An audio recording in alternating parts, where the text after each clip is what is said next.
보도의 진실과 시청자의 진심을 알아봅니다. YTN 뉴스 FM 열린 라디오 YTN. 저는 프로듀서 김양원입니다. 영화 신과 함께, 내부자들, 이끼, 그리고 드라마 미생, 이태원 클라스, 경이로운 소문, 스위트홈. 드라마나 영화 좀 보신 분들이라면 반응이 뜨거웠던 작품들인데요. 이 드라마와 영화의 원작이 모두 웹툰이라는 사실 혹시 눈치채셨습니까? 요즘 대사가 된 웹툰과 웹소설들, 이 웹콘텐츠를 확보하기 위해 국내 대표 포털이죠. 카카오와 네이버가 발벗고 나섰다고 하는데요. 그야말로 글로벌 콘텐츠 전쟁이라고 합니다. 뉴미디어 트렌드에서 잠시 후 확인해 보겠습니다. 5월 1일 토요일 순서 바로 시작하죠.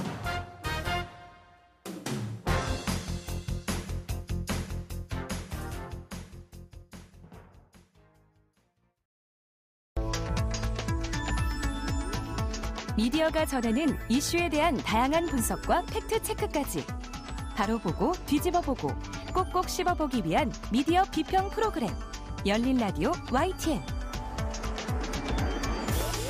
뉴미디어 트렌드 오늘은 첫 소식으로 준비했습니다. 콘텐츠를 사랑하는 분이시죠. 뉴아이디의 김조한 이사 전화 연결돼 있습니다. 김 이사님 안녕하세요. 안녕하세요. 네, 오랜만입니다. 오랜만입니다. 네. 자, 오늘은 콘텐츠와 관련한 빅딜 소식 갖고 오셨던데요. 네, 지금 뭐 난리입니다. 난리예요. 네이버와 카카오의 네. 콘텐츠 경쟁 이제 9개까지 이어지고 있어요. 그 콘텐츠의 이제 원천 IP로 되게 각광받고 있죠. 웹툰 플랫폼. 네. 그리고 웹소설 플랫폼을 앞다워 출시하고 흥행시킨 양사가 콘텐츠 수준을 해외로까지 확장한다는 소식입니다. 그래요. 이미 많이 언론에 보도가 됐던데 최근 화제가 된 영화나 드라마 모두 웹툰 원작인 경우가 참 많았어요. 최근에 이제 말씀하셨던 콘텐츠들이 굉장히 많은 사례가 있었죠. 네. 그래서 이제 네이버가 지난 1월에 이제 북미 최대의 웹소설 플랫폼이죠. 왓패드를 인수한 이후에 카카오도 해외 웹소설 업체를 인수를 준비 중이라고 합니다. 네. 특히나 이제 카카오는 북미 유명 웹소설 플랫폼인 레디시를 인수 추진 중이라고 합니다. 우리한테는 사실은 좀 생소하긴 한데 웹소설 플랫폼 왓패드, 레디시 어느 정도의 규모예요? 왓패드 같은 경우는 벌써 이제 네이버가 인수한 왓패드 같은 경우 9천만 명의 사용자가 230억 분을 소비한다고 합니다. 세계 최대 소셜 스토리텔링 플랫폼이고요. 네. 국내에서는 OTT로 접한 시청자가 많은 키싱 부스라든가 아니면 애프터, 이게 왓패드로 처음에 볼 수 있었던 작품이에요. 네. 왓패드는 이미 1,500편의 작품을 출간하고 영상물로 제작한 저력이 있습니다. 그래서 이게 한국에서도 굉장히 가치가 크다고 본 것 같아요. 그러니까 동종 플랫폼 중에서는 레디시 같은 경우는 이용자 수로는 좀 적습니다. 5위 정도 되고요. 네. 매출액으로는 3위 정도의 인기 스토리텔링 플랫폼이에요. 인기작의 경우는 월 매출이 약 한 7억에서 8억 정도 된다고 합니다. 한국 카카오 페이지에 인기 있는 컨텐츠랑 거의 비슷한. 그래서 이제 우리나라보다는 아직까지는 이런 웹 소설이나 이런 것들이 아주 활성화되어 있지는 않지만 네. 이제 굉장히 그 발전 가능성이 높다고 보고 있는 거거든요. 그래서 레디시는 또 집단 창작이 가능한 구조예요. 어떤 컨텐츠 하나 두고 여러 사람들이 그 IP를 참여해서 만드는 컨텐츠도 가능해서 그럴 경우는 레디시가 100%의 권리를 갖게 되거든요. 네. 그리고 작품의 매출의 90%를 차지하고 있어가지고 카카오가 레디시를 인수하는 것도 향후에 이제 판권이나 IP 같은 부분들을 확보하려고 하는 부분들이 있지 않을까 생각하고 있습니다. 네. 인기작의 경우에 한 작품당 월 매출이 7, 8억 원 상당이다. 네네. 와, 그러면 작품이 사실 한두 개가 아닐 터인데 생각보다 잘 되는 건 굉장히 잘 되지만 안 되는 것도 너무 안 되니까요. 네, 생각보다 규모가 있다. 이런 생각이 들고요. 자, 이렇게 네이버의 왓패드 인수, 또 카카오의 레디시 인수 추진. 이렇게 각각의 두 회사가 한 팀이 되면 이 웹툰과 스토리텔링 분야에서는 그러면 세계 1위 이렇게 되는 거예요? 그렇게 볼 수 있을 것 같아요. 그래서 중국을 제외한다는 가정하에 들어가야 될 것 같은데요. 중국 제외? 네, 중국 같은 경우는 이미 엄청난 인구들이 이제 웹소설이나 이런 것들을 보고 있는데 네. 실제로 이제 글로벌로 같이 볼 수 있는 플랫폼은 아니다 보니까 네. 일단은 네이버 웹툰의 경우는 월 사용자 수가 한 7천만 명, 7,200만 명 정도 되고요. 네. 그리고 월 9천만 명 사용하는 와패드를 인수했으니까 거의 한 1억 6천만 명 정도의 사용자를 보유한 글로벌 최대 스토리텔링 플랫폼 중에 하나가 되는 것은 맞습니다. 네. 카카오 페이지 같은 경우는 자체 서비스를 통해서 이제 일본에도 이미 서비스가 있죠. 그래서 웹소설이랑 웹툰가 한 8,500개 정도를 가지고 있고, 이제 레디씨가 인수 추진을 하게 되면 IP적인 측면에서는 많이 원활해질 것 같다. 왜냐면 아까 말씀드렸지만 이게 IP를 레디씨가 갖는 조건으로 이제 서비스가 되고 있기 때문에 이게 인수가 되면 사용자보다는 이제 컨텐츠량이 많아질 거라고 생각되고 있습니다. 네, 지금 계속 IP 하시는데 이 IP가 뜻이 직접재산권. 뭐예요? 직접재산권. 네. 그렇군요. 자, 이렇게 콘텐츠가 우리가 흔히 콘텐츠가 미래의 먹거리다. 이런 얘기는 흔히 해왔는데 이렇게 네이버, 카카오, 또 카카오, 네이버 국내 콘텐츠 업종에서는 명실상부 선도 업체들인데 이런 업체들이 이렇게 콘텐츠 확보와 확장에 힘을 쏟는다면 그만큼 와 진짜 콘텐츠가 중요하구나 이런 생각이 좀 드네요. 네, 이제 제대로 된 아까 얘기했던 직접재산권인 IP가 하나 성공하게 되면 네. 이게 영화, 웹소설, 웹툰을 떠나서 영화, 게임, 다양한 쪽으로 그러게요. 많이 펼쳐지게 되잖아요. 네. 특히 디즈니의 마블 같은 경우는 우리가 만화책으로 어떻게 보면 카툰으로 시작한 것들이 네. 영화, 그 다음에 그게 또 게임으로도 나오고 그렇죠. 장난감 사업까지 이어지니까 수십 조의 시장이 되거든요. 네. 그래서 이런 부분에 있어서 실제로 북미 이제 구독자들, 시청자들이 보는 콘텐츠를 만들어내서 그걸 가지고 그 저작권을 가지고 사용할 수 있다고 하면 네이버가 카카오가 꿈꾸는 것은 좀 더 한국을 벗어난 큰 세상이 아닐까라는 생각이 듭니다. 네. 그럼 이 두 회사 모두 이렇게 이 콘텐츠에 집중해서 궁극적으로 바라는 바는 뭐라고 보세요? 예를 들면 네이버 같은 경우는요. 지금 이게 IP 주도권이라기보다는 자기네가 가장 잘하고 있는 게 지금까지는 동영상이나 이런 것들이 아니라 웹소설, 웹툰, 네이버 웹툰, 네이버 웹툰 이런 것들을 가지고 네. 그 이제 영향력을 키우는 것이고요. 네. 카카오는 이제 카카오 페이지가 카카오 엔터테인먼트로 바뀌지 않았습니까? 그래서 네. 결국은 이제 오리지널 IP를 많이 확보하겠다라는 측면으로 좀 볼 수 있을 것 같습니다. 네. 이런 얘기도 하셨잖아요. 제가 김지원 이사님이 쓰신 글에서 본 것 같은데, 궁극적으로는 이렇게 네이버, 카카오 모두 OTT 시장을 겨냥한 거 아니냐. 네네네. 네. 그 OTT 전문가시니까 이 콘텐츠와 OTT 한번 연결해서 얘기해보고 싶어요. 네. 말 나온 김에 우리가 넷플릭스로 흔히 알려진 이 OTT, 각 OTT들도 이런 콘텐츠 확보 경쟁을 익히 하고 있는데 OTT별 이 콘텐츠 보유 상황 어떻게 됩니까? 예, 저도 이게 최근에 궁금해서 이런 OTT를 대한민국의 모든 OTT를 검색하고 이제 서비스를 이제 볼 수 있는 서비스인 키노라이츠로부터 저희가 한국 OTT 콘텐츠 양을 좀 받아봤어요. 네. 그래서 지금 저희가 한번 어떻게 보면 이게 최초로 공개되는 것 같은데 자료를 한번 말씀드리면 넷플릭스 같은 경우는 영화는 한 2,857편 정도 있습니다. 오. 그리고 웨이브가 생각보다 많아요. 12,683개가 있고요. 아, 웨이브가 넷플릭스보다 보유한 영화가 맞습니다. 더 많아요? 네. 의외네요. 왓챠가 8,700편. 네.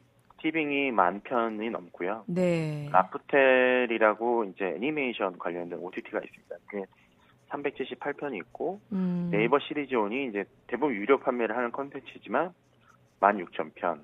그리고 구글 플레이 무비가 한 9,000편이 조금 넘는 걸로 나와 있고요. 이게 영화죠, 영화. 네, 영화만 봤을 때. 네. 물론 넷플릭스는 유료 결제를 할 필요가 없는 월정액 서비스잖아요. 네. 근데 이제 웨이브 같은 경우는 유료 모델과 그다음에 월정액으로 사용할 수 있는 모델이 이렇게 섞여 있고 왓챠 같은 경우는 다 보실 수 있고요. 네. 티빙도 섞여 있고 라프텔이나 네이버 시리즈온은 라프텔 같은 경우는 그냥 무료로 보실 수 있는 콘텐츠들, 그러니까 월정액이면 보실 수 있는 콘텐츠들, 네이버 시리즈온도 다 유료 결제를 해야 됩니다. TV 시리즈의 경우는 넷플릭스가 2,731개, 네. 그리고 웨이브가 3,637개 정도 되고요. 그리고 왓챠가 3,582개, 티빙이 2,559개, 그리고 라프텔이 1,730개, 네이버 시리존이 4,074개입니다. 네. 그래서 넷플릭스의 경우는 이제 티빙과 라프텔을 제외하고는 다른 한국 OTT에 비해서 TV 시리즈 숫자도 조금 적은 편이라고 보시면 될 것 같습니다. 그래서 합산을 해보면요. 네. 네이버 시리존이 콘텐츠를 제일 많이 갖고 있어요. 25,500개. 25,500편 정도 되고, 웨이브가 16,000편, 티빙이 13,000편 정도로 콘텐츠 보유량이 많은데, 결국 보유량이 많다 하더라도 소비자들이 느끼는 체감의 콘텐츠 양은 또 다른 것 같아요. 그런 것 같아요. 네, 그리고 그거를 얼마나 쉽게 이제 찾아보느냐, 디스커버리라고 하는데, 이런 부분들을 활용할 수 있느냐는 측면에서 아마 오히려 뭐 사람들이 넷플릭스 서비스가 훨씬 콘텐츠가 더 많다라고 느끼는 거는 아직 그런 부분에서 좀 미흡한 것이 아닌가라고 생각이 들고 있습니다. 그래요. 저희 방송을 통해서 처음으로 하는 것 같다고 말씀하셨는데, 저희가 OTT별로 이렇게 콘텐츠 보유량을 비교를 해보니까 의외로 토종 OTT인 웨이브나 네이버 시리즈온, 네. 또 티빙, 네. 이런 경우가 더 많더라.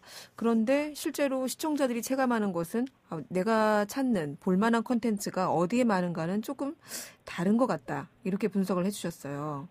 네, 특히나 웨이브나 티빙 같은 경우는 이제 뭐 전 세계 OTT 전쟁이 벌어지는 뭐 이제 피콕이라든가 네. 아니면 뭐 파라마운트 플러스 같은 새로 나온 OTT 서비스들의 콘텐츠를 실제로 그들이 독점으로 만든 독점 콘텐츠들, 오리지널이라고 하죠. 네. 이런 것들을 많이 갖고 왔어요. 어. 심지어 그런데도 사람들이 아직은 잘 모르고 있다. 그래서 이런 부분들에 좀 마케팅적인 측면이나 아니면 서비스적으로 잘 노출될 수 있게 하면 좀 경쟁이 될 수도 있지 않을까라고 생각을 하고 있습니다. 네. 그래요. 알겠습니다. 저희가 네이버, 카카오의 웹소설 플랫폼 인수 얘기로 시작해서 각 OTT별 콘텐츠도 한번 비교를 해봤습니다. 오늘 말씀 여기까지 드릴게요. 고맙습니다. 네, 감사합니다. 네, 지금까지 뉴아이디의 김조한 이사였습니다. 진실을 전합니다. 진심을 다합니다. 시청자 여러분의 목소리에 귀 기울이는 YTN 뉴스 FM 열린 라디오 YTN. 토요일 저녁 8시 20분에 방송됩니다. FM 94.5 YTN 뉴스 FM으로 방송되고 있는 열린 라디오 YTN 함께하고 계신데요. 이번에는 YTN 라디오 프로그램에 대한 시청자 평가원의 의견 들어보는 시간입니다. 오늘은 박은하 시청자 평가원 전화 연결돼 있습니다. 평가원님 안녕하세요. 네, 안녕하세요. 네, 이번 한 주 어떤 프로그램 모니터링 하셨나요? 네, 이번 한 주는 이제 4월 5일부터 시작된 새 프로그램이죠. 이제 YTN 라디오 마음 주치의에 대해서 살펴보았습니다. 네, YTN 라디오 마음 주치의 어떻게 들으셨어요?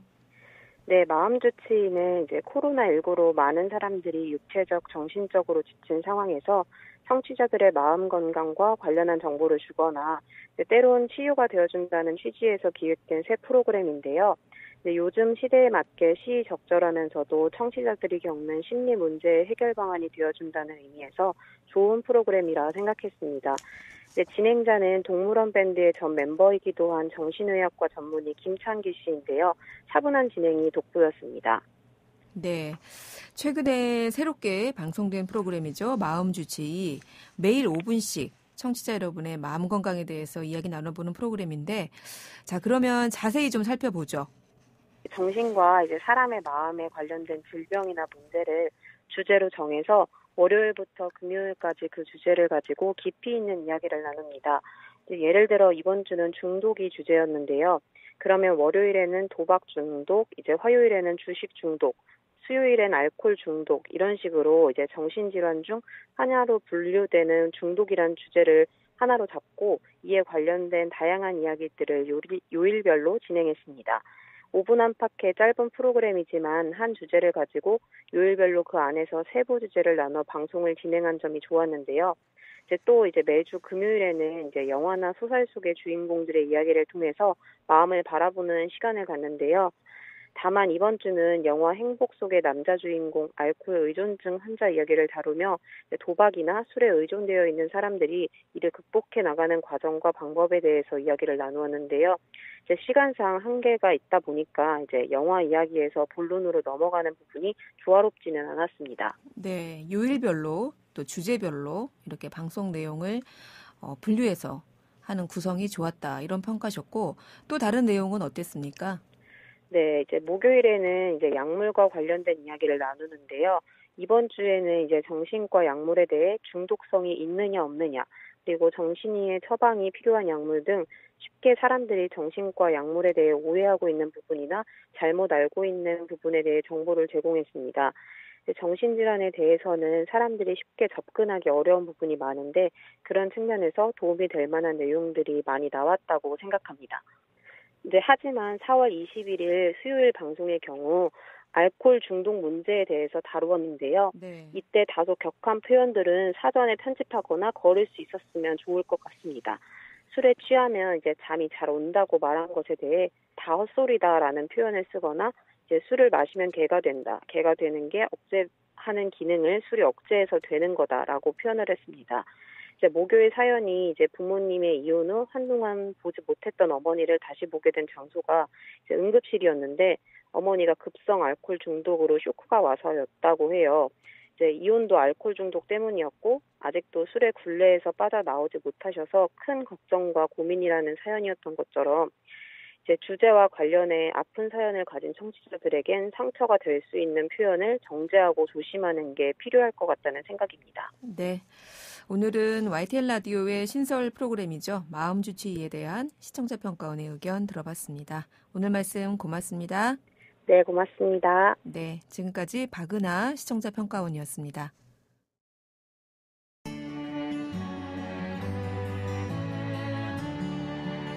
더불어 사는 세상, 함께 살아가기 위한 공동체의 가치와 나눔의 의미를 생각해봅니다. 열린 라디오 YTN. 산업안전이 모두가 하나로 외치는 울림이 될 수 있도록 마련한 코너입니다. 안전산울림. 오늘이 5월 1일이죠. 노동절인데요. 하필이면 노동절이 토요일이냐 이렇게 불만인 분들도 계시겠지만 이 노동절이 근로기준법이 정한 유급휴일이긴 한데요. 근로기준법의 적용을 받지 못하는 노동자들은 그야말로 오늘 같은 날이 그림의 떡인데요. 근로기준법의 적용을 못 받는 노동자들, 대표적인 분들이 일용직, 택배, 배달 노동자 같은 특수고용직 노동자들입니다. 또한 이분들이 산재 사망사고의 사각지대에 놓인 분들이기도 한데요. 산재 사망사고의 사각지대에 놓인 노동자들 실태, 오늘 이야기 나눠보겠습니다. 전수경 노동건강연대 활동가 전화 연결돼 있습니다. 활동가님 안녕하세요. 네, 안녕하세요. 노동건강연대 전수경입니다. 네. 자, 제가 앞서 말씀드렸는데 이렇게 근로기준법 적용도 안 되고 이렇다 보니 산재 통계에서도 잡히지 않는 노동자들, 대표적으로 어떤 분들일까요? 네, 우선 짚고 싶은 것은 4인 이하의 직원들이 일하는 사업장들은 근로기준법의 아주 일부분만 적용이 되고 대체로 근로기준법 적용이 안 되는 분들이세요. 네. 그분들이 정부 추산으로 한 360만 명 정도가 근로기준법 적용을 받지 못해서 아마 오늘 5월 1일에 네. 특별히 유급 휴가를 못 받으셨을 수 있어요. 토요일이긴 하지만. 네. 네, 그리고 산재에 대해서 이제 말씀해 주셨는데 저희가 산재는 원래 1인 이상 일하는 곳도 다 국가가 산재 보험을 하게 되어 있거든요. 네. 그런데 아예 산재 보험으로 보호가 되지 않는 분들이 정부가 추산하기로도 200만 명이 넘어요. 그분들이 아까 말씀해 주신 특수고용 노동자들인데요. 네. 200만 명이 넘는 분들이 사실은 정부가 보통 산재가 몇 명 사망했다 다쳤다라고 하는 통계에서 아예 빠져 있습니다. 그래서 저희가 보통 언론 기사에서 보는 교통사고나 이런 데서 아마 많은 분들은 일하다가 사고가 나신 분들이 있을 수 있죠. 뭐 그렇죠. 배달하시거나 화물 일하시거나 네. 이런 분들은 아마 정부가 내놓는 산재 통계에선 완전히 빠져 있고요. 네, 그래서 실제로 얼마만큼 일을 하시다가 돌아가시는지 사실은 국가 통계가 없다고 할 수 있습니다. 그렇군요. 네네. 네. 그런데 이렇게 산재 통계에도 잡히지 않는 아까 200만 명 이상일 거다. 네네. 네, 이렇게 말씀하셨는데 이분들이 실은 대부분 이 플랫폼이나 최근에 만들어진 플랫폼 노동자들이나 플랫폼 노동자들 중에서도 배달 노동자들이 많을 것이다. 이렇게들 분석하시더라고요. 그렇습니까? 아무래도 일자리 문제가 되게 심각하다고 계속 하잖아요. 네. 그리고 취업이 어려울 때 제일 쉽게 취업할 수 있는 곳들이 플랫폼을 통해서 일하는 곳이고, 네. 그런데 보통은 이제 급하게 일하고 일시적으로 일한다고 생각들을 하고 시작을 하세요. 네. 배달이나 택배나 다 그렇죠. 그래서 뭐 임금이나 안전이나 이런 거를 따지기보다는 일단 나 취업했다, 일 시작한다 이렇게 일들을 시작하시게 되는데 막상 보면은 근로기준법상의 노동법 보호를 받지도 못하고 산재보험이나 뭐 사대보험도 안 되고 그런 일자리들이 엄청나게 널려 있는 거예요. 네. 그래서 준비 없이 이제 일을 시작하고 뭐 저희가 거기서 사장님이라고 부르거나 고용주라고 생각하는 사람들도 사실은 노동법상의 의무를 하나도 지지 않는 사람들인 거죠. 네. 그래서 그럴 때 보통 크게 다치거나 사망 사고가 나도 보상도 받지 못하고 개인적으로 해결하는 분들도 아주 많을 거라고 추산이 되고요. 이거에 대해서는 역시 정부가 전혀 파악을 하고 있지 않고 이제 손을 놓고 있는 형편이죠. 네. 그냥 현재 아주 일부분 산재보험을 들은 곳에서의 통계만으로 보면은 네. 한 2016년에서 2018년 거를 제가 찾아봤는데 네. 18살에서 24살 아주 어리신 나이인데 네. 그때 3년 동안 64명의 사망자 중에서 42%인 27명이 교통사고 사망이라고 나와요. 주로 이제 배달 오토바이로 네네. 인한 교통사고겠네요. 네, 그렇습니다. 그래서 사업장 밖에서 일어난 교통사고라고 분류되어 있는데 아무래도 배달 일 하시다가 사고가 난 것으로 추정되고 네. 그런데 너무 적은 수만 지금 정부가 산재보험으로 처리해 준 것만 나와 있기 때문에요. 네. 실제로 얼마나 많은 뭐 청년 또 그 젊은 노동자들이 네. 사고로 많이 다치거나 사망하는지 실상을 다 알지는 못하고 있습니다. 일단은 산재보험 통계에서 이 열애가 되기 때문에 네네. 네, 이 통계로 잡아서 정부가 어쨌든 조사를 하는 그 작업부터 좀 선행이 돼야겠군요.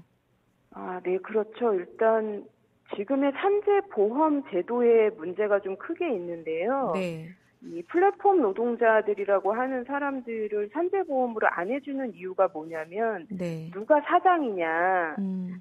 저희 지금 뭐 정부에서는 전속성, 종속성 이렇게 어려운 말을 쓰는데요. 네. 사실은 앱으로 일을 받을 때 누구의 일을 많이 받아서 누가 보험료를 내게 할 거냐. 정부는 이게 골칫거리인 거예요. 그러니까 산재보험료를 누구한테 물릴 것인가를 정부는 따지다 보니까 네. 일을 하는 건 너무 분명한데도 먼저 보호해줄 생각을 하는 게 아니라 종속성을 먼저 따져서 이 사람이 지금 산재보험에 가입해 있는지 보상해 줄 건지 이걸 먼저 이제 정부는 따지는 거죠. 네. 근데 사실은 이렇게 하면은 사고가 왜 났는지 주로 어떤 압박을 받아서 교통사고가 날 수밖에 없는지 이런 것들을 좀 정부가 분석하고 기업들에게 교육도 하고 감독도 해야 되는데 전혀 이 부분들이 이루어질 수가 없습니다. 그러다 보니까 사실 사업하시는 분들도 뭐 쉽진 않겠지만 많은 부분은 그냥 정부가 손 놓고 있으니까 우리도 편하게 고용하자. 네. 이렇게 생각하실 수밖에 없겠죠. 그렇군요. 네네. 이 산재보험이 왜 미적용되는가, 네. 가입되지 않는가에 대한 문제점까지 함께 짚어주셨는데, 이제 말씀하신 김에 이 청년 노동자들, 네. 특히 플랫폼 노동을 하고 있는 네. 같은 플랫폼 노동 중에 하나인 택배 노동자들도 사정이 어떻습니까? 비슷합니까? 택배 노동자들도 굉장히 심각하죠. 인터넷에서 이렇게 알바 쳐보면 사실 제일 많이 일하는 곳으로 나오는 데가 네. 택배 물류 분류하는 곳들이 가장 많이 알바로 금방 취업되는 곳들로 나오고, 뭐 그날 이제 어디로 몇 명 나올 수 있느냐 이렇게 연락을 받고 당일날 새벽에 일을 나가고 이런 방식으로 많이 물류센터가 돌아가고, 네. 또 택배 상하차 하시는 분들은 그분들 역시도 이제 어떤 그 개인 사업자처럼 취급되어서 그 산재보험 적용을 받지 못하고 계신데, 최근에 코로나19 때 저희가 택배 노동자들 덕분에 사실은 일상생활을 유지했잖아요. 그랬죠. 그런데 그분들이 일하시는 조건은 사실 지난 1년 동안 너무나 뭐 정부나 기업에서 많이 보호 대책을 내놓겠다고 했는데 네. 실제로 달라진 게 하나도 없더라고요. 그래서 뭐 정부는 기업에게 조금 더 돈을 써라, 뭐 인력을 충원해라 이렇게 촉구하고, 기업들이 그렇게 하겠다, 뭐 언론 앞에서 사진도 찍고 했는데, 네. 실제로는 아직 뭐 인력 충원이 확실하게 되고,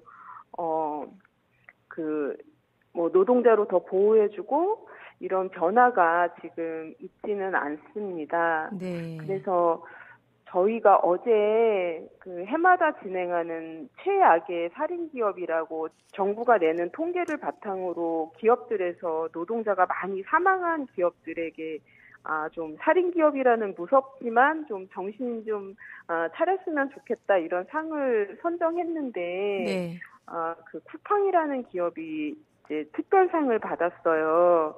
그래서 거기서 작년에 아드님이 사망한 유족이 어머니가 나오셔가지고 쿠팡에다가 이렇게 큰 기업이 됐으면 좀 더 그 젊은 노동자들에게 책임을 지는 그런 기업 경영을 하라, 어제 이런 말씀도 해주셨거든요. 네. 그분 아드님이 27살인데 물류센터에서 일하고 집에 와서 욕조에서 사망한 그런 일이 있었습니다. 네.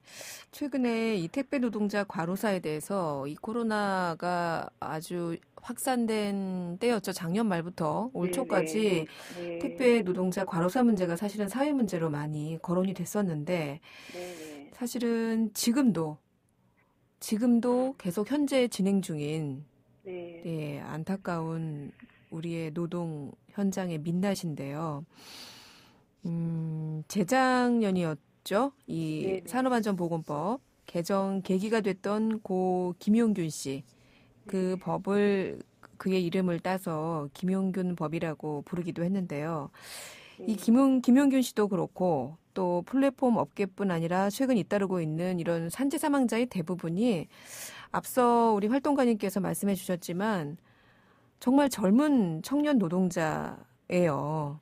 네, 아무래도 일자리 상황이 녹록지가 않다 보니까 쉽게 접근할 수 있는 일터로 이렇게 몰려들다 보니 이런 현상이 나타나는 것 같다라는 분석도 조금 전에 잠깐 해주셨는데, 그 현실 좀 짚어봐야 될 것 같아요. 네, 그 김용균 씨가 돌아가실 그 발전소에 가본 적이 있었는데요. 네. 이 정규직으로 입사하는 거는 이제 사실은 좀 어렵고 포기한 청년 세대가 좀 많다고 할 수 있잖아요. 네. 이런 분들이 이렇게 하청 업체로 들어가서 일을 하게 될 때 이제 김용균 씨도 비슷했는데 아주 급하게 일에 투입되고 거기서 오랫동안 일하신 뭐 선배 노동자들이 이렇게 연대감을 갖거나 책임감을 갖고 서로 어디가 위험하다, 뭐 어느 시간에 조심해라, 네. 어디를 가면 반드시 연락해라, 이런 어떤 후배 노동자들에게 도움을 주거나 이럴 수 있는 여건이 전혀 안 되는 거예요. 그러니까 매뉴얼도 제대로 전수가 안 되는군요. 네네. 그러니까 정부가 얘기하는 뭐 지침이나 노동법 이런 거는 서류상 지킬 수는 있지만 그 일하는 현장에서 하청업체를 통해서 계속 인력이 수급되고 열악해서 또 이직하게 되고 이런 일이 반복되다 보니까 위험한 현장에서 일하는 사람들이 누구로부터 사실은 도움을 받거나 관리받지 못하고 있는 현실이었습니다. 네. 이렇게 서로 그 원청하고 하청업체가 무슨 작업을 하는지 연락도 잘 안 되는 경우도 있었는데 네. 그러다 보니까 이쪽에 사람이 있는지도 모르고 저쪽 원청에서 기계를 돌리게 되고 김용균 씨 태안 화력발전소에서 일을 하다가 안타깝게 작업 도중에 사망을 했었는데 사실 최근 올해에도 작년 12월부터 올 2월까지 포스코 포항제철에서도 이런 연이은 사망 사고가 있었죠. 네네. 네. 네, 뭐 포스코는 저희가 알고 있는 너무나 크고 좋은 기업인데도 그 안에서는 그렇게 불안정하게 그 하청 또는 뭐 다시 재하청 이렇게 열악한 일자리가 있고 또 뭐 그 35살밖에 안 되신 이제 청년 노동자가 올해 초에는 또 사망한 사건도 포스코에서 있었는데요. 네. 사실은 그런 좀 공기업 또는 대기업부터 조금 더 양질의 일자리를 만드는데 좀 신경을 더 써야 될 것 같습니다. 사실 네. 법 위반을 적발하는 거는 다른 것보다 더 쉬워요. 네. 실제로 그 안에서 노동자들을 정말 보호할 것이냐는 우리 회사 소속의 노동자로 책임감을 가지고 보호해줘야 된다. 네. 이런 인식이 좀 더 생겨야지 가능할 것 같습니다. 그렇습니다. 자, 이렇게 비정규직 일자리가 양산되면서 산재 사망자의 절반 이상이 청년 노동자인 현실 쭉 말씀해 주셨는데 이런 안타까운 사망 이젠 정말 멈춰야 하지 않습니까? 네네. 예, 가장 시급한 것은 뭐라고 생각하세요? 네, 먼저 오늘 짚어주신 것처럼 정말 제대로 된 통계 자체가 없습니다. 네. 얼마만큼 심각한지 알아야지 국가에서도 뭐 일반 국가 예산을 좀 더 투입해가지고 네. 노동자를 보호 정책도 하고 할 텐데요. 네. 그래서 첫 번째는 국가가 조금 더 나서서 제대로 된 산재 통계도 만들고 국가 예산도 투여해라 이렇게 네. 말씀드리고 싶고 네. 두 번째는 기업에 대해서 이윤을 얻는 것만큼 책임을 져야 되는데 비정규직이나 청년 노동자들을 쓰게 될 때는 기업의 책임이 많이 덜어져서 기업에게는 비용이 더 많이 이득이 되기 때문에 사용하는 거거든요. 그렇죠. 그런데 그 위험이 사실은 우리 사회로 전가되고 있는 거죠. 우리 사회가 모두가 부담하고 또 노동자 개인과 가족들이 다 그 아픔을 지게 되는데 네. 여기에 대해서는 기업들이 뭐 최근에 그런 사회적 책임에 대해서 많이 그 홍보도 하고 하지 않아요? 네. 그런데 노동자에 대해서 고용하는 사람들에 대해서 책임을 지는 것이 정말 1차적으로 기업의 책임을 네. 다 하는 것이 아닌가 싶습니다. 그렇습니다. 요새 기업에서는 ESG가 화두라고 하더라고요. 네네. 네, 다들 네. 그쪽 분야에 총수들이 발벗고 나서서 관심을 갖고 사회적 책임을 다하겠다라고 선언하고 있는 상황인데 이런 네. 노동 문제, 일자리 문제에서도 좀 사회적 책임을 가져줬으면 네. 좋겠다 이런 지적을 해주신 것 같아요. 보통 아침에 우리 일하러 나갈 때 다녀올게요 하고 집을 나섰지 않습니까? 이렇게 청년 노동자들이 안전하게 일하고 안전하게 집으로 돌아갈 수 있도록 산재 사망 사고 줄이는 대책 마련이 서둘러졌으면 합니다. 오늘 말씀 고맙습니다. 활동가님. 네, 감사합니다. 네, 지금까지 전수경 노동건강연대 활동가였습니다.